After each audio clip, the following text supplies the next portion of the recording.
Good morning. आज श्रावणातला दुसरा सोमवार. सकाळपासून धावपळ. पण आधी कानाला आणायला स्कूलमध्ये गेले. त्याला घेतलं. गाडीत बसल्यावर त्यांनी त्याचा होमवर्क दाखवायला सुरुवात केली. काय काय झालं आहे स्कूलमध्ये ते त्याने दाखवलं.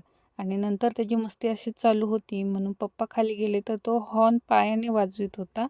आणि घरी आले. घरी आल्यावर मी पटकन तयार झाले. साडी नेसली, पूजेचं ताट सजवलं आणि मंदिरात गेले. दुपार असल्यामुळं मंदिर एकदम शांत. फुलाचा सुगंध, घंटानाद आणि माझी श्रावणी पूजा. मन एकदम प्रसन्न झालं. आणि संध्याकाळी उपास सोडायला आंबट गोड वरण, गवारची भाजी, चपाती, भात, मस्त जेवण केलं. जेवणानंतर घर आवरायची वेळ आली आणि काय सांगू, आज घर कानानेच आवरलं. सगळा पसारा त्याने उचलला, झाडून घेतलं त्याने. नंतर बस आजचं काम इझी झालं. रात्री थोडा अभ्यास केला पप्पांबरोबर आणि नंतर माझ्यासोबत थोडी मस्ती करून आम्ही असा आमचा छान दिवस संपवला. Good night.